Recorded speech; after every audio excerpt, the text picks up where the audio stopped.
Do you believe in the New World Order? Do you believe that a group of people are calling the shots from behind the scenes?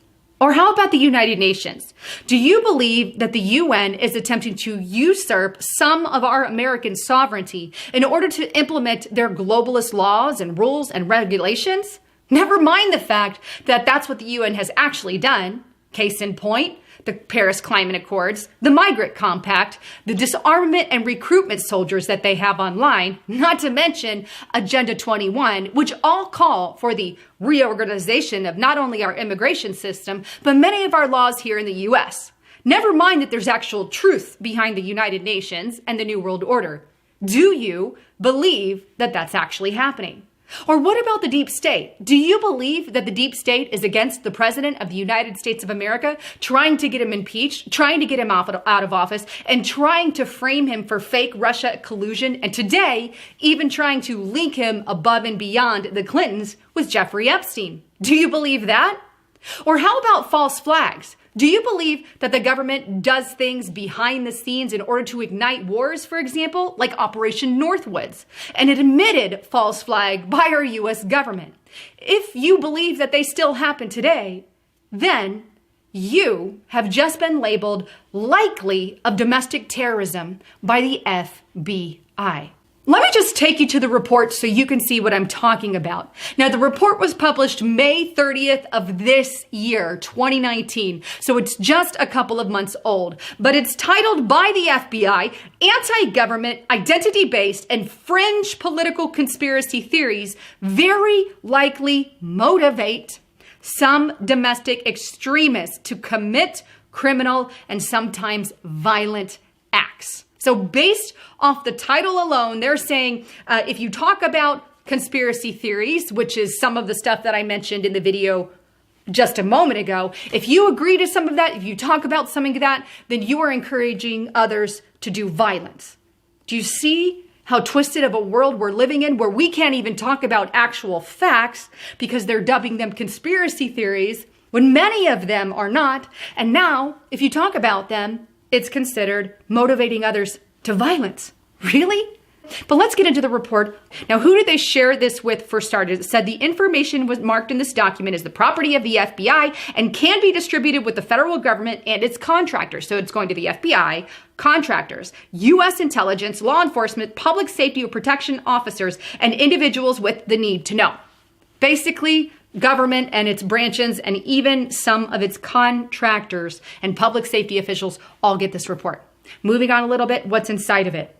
One key assumption driving these assessments is that certain conspiracy theorist narratives tactically support or legitimize violent action. The FBI also assumes some, but not all individuals or domestic extremists who hold such beliefs will act on them. No kidding. I would say 99% don't act on it, right? The FBI assesses these conspiracy theorists very likely will emerge, spread, and evolve in the modern information marketplace, occasionally driving both groups and individuals, extremists, to carry out criminal or violent acts. And then it goes on to give a couple lists of examples of how this have happened in the past. Some of the examples include Pizzagate, talking about Pizzagate, talking about the New World Order, talking about Zionist occupation of the government, talking about QAnon, talking about the UN invading America. These are all examples that are given in the report as to possible conspiracy theories. Now, they go on to expand on that in just a moment, but others are Sandy Hook and Comet Ping Pong Pizza. This is the list that has been given to us of examples of people who are psychotic and take things to extremes and go do psychotic, violent acts. You see, a majority of people have a right to believe in conspiracy theories, have a right to study them, have a right to know about them, and people have a right to talk about them.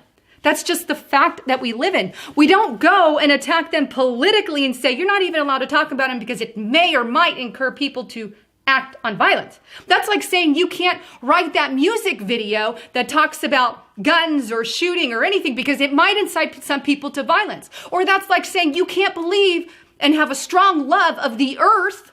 You know, you have your environmentalists who want to protect the earth. You can't have that. You can't talk about environmental stuff because some psycho might go commit a psychotic act. This is what they're doing here. They're taking everything, our basic freedom of speech, twisting it and saying somebody can commit a violent act. Yeah, they can commit a violent act in the name of pretty much any and everything. That's just the truth. What about religions? People can go in the name of religion and commit an extremist radical act. We have Muslims and then we have radical Islamic extremism. There's a difference. One is doing crazy, bad, and horrible things. We have Christianity and then we have Christian identity, radical groups that are doing idiotic things, hurting and killing people. It's pretty much like that in multiple religions, you see? But we don't go and say, you're not allowed to talk about God, you're not allowed to talk about Christ, you're not allowed to talk about Muhammad, you're not allowed to talk about Buddha or whatever, or Confucius. But this is what they're attempting to do here. You're not allowed to talk about conspiracy theories. And what is a conspiracy theory? You see, there's so many definitions. There's so many. It could be anything. Jesus Christ could be a conspiracy theory. They can add anything they want. You see, they added false flags in here, yet we have admitted documents by our government admitting of that very thing. We have evidence that the United Nations is attempting to push their rules and regulations on our country, yet that we can't talk about. We have proof and evidence of a new world order by Bush, former President Bush, and multiple other presidents talking about a new world order, members of Congress. But it's labeled a conspiracy theory. What's the agenda and what's the real motive here? And that's my concern. It's not that they're saying people can be motivated. Look, let me be honest. People can be motivated to violence by anything and anything. They could take and make an issue out of whatever. That's called psychotic people doing psychotic things, right? But here they are. I believe this is a step, an attack on our straight up freedom. But it goes on and it expands a little more. The FBI, in some cases, anti-government, identity-based, and fringe political conspiracy theories very likely encourage the targeting of specific people, places, and organizations, thereby increasing the risk of extreme violence against such targets. This targeting occurs, it says, when promoters of conspiracy theories claiming to act as researchers or investigators, you mean alternative media, journalists, single out people, businesses, or groups which they falsely accuse of being involved in the imagined scheme. So, in other words, if there's reporters, journalists, investigators, say you talk about, I don't know, the Clinton body count. Nobody is going to deny there's a lot of dead bodies that surround that family, but you can't talk about it. Or you can't talk about other things because, hey, somebody crazy and idiotic might do something stupid. I mean, really? That can happen under any circumstances. It goes on page 4, and I'm going to read this section. Although conspiracy theory-driven crime and violence is not a new phenomenon, right? It's been around forever. Why suddenly print the document today? Why attack only that? Why not get the movie industry, the music industry, and all of it? Again, I'm just over talking. Today's information environment has changed the way conspiracy theorists develop, spread, and evolve. The advent of the internet and social media has enabled promoters of conspiracy theories to produce and share great volumes of material via online platforms that large audience of consumers can quickly and easily access. In other words, the true people they're after are the journalists, the writers, the reporters, the ones that are talking about it. Even though none of them are encouraging violent acts. In fact, any legit reporter condemns it, and I condemn that. Based on the increased volume and reach of conspiratorial content due to modern communication methods, it is logical to assume that more extremist-minded individuals will be exposed to potentially harmful conspiracy theories, except ones that are favorable to their views, and possibly carry out criminal or violent actions as a result. The internet has also enabled a crowdsourcing effect wherein conspiracy theorists, followers themselves shape a theory by presenting information that supplements, expands, or localizes its narrative. It goes on. The FBI considered the alternative hypothesis that domestic extremism likely turned to violence only after it's a result of an underlying extreme ideology, such as militia extremism or white, racially motivated violent extremism. Whereas conspiracy beliefs held by such extremists do not play a role in their mobilization to violence, they said. The FBI deemed this alternative to be less likely Because these conspiracy beliefs had motivated, at least in part, several high-profile violent acts or have influenced the perpetrators to the extent that they are attributed to the actions of their conspiratorial beliefs before or after their arrest. In addition, academic research indicates conspiracy beliefs are not only prevalent and influential in domestic extremist circles and among those with extreme political views, but often serve to magnify and exuberate existing extremist sentiments. Well, what actually constitutes this based off this report, right? They gave us examples, but what constitutes it? Well, that's what we're going to look at in the Outlook section. It says the subsequent threat from conspiracy-minded extremists is the uncovering of real conspiracies or cover-ups involving illegal, harmful, or unconstitutional activity by government officials or leading political figures.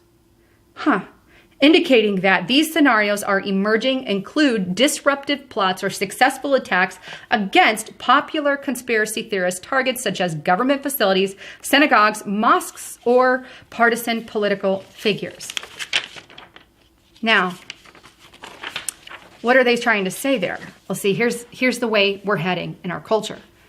You're not allowed to criticize Congress. You're not allowed to criticize political figures, Hollywood people, people on media. You're not allowed to criticize the president. This is the way we're heading. This is kind of what this is saying. Basically, if you do, then you're inciting people to violence. You're inciting people to be violent. If you don't like a policy or an agenda or a law that your governing authorities that you voted in are pushing through, you're basically not allowed to voice your opinion.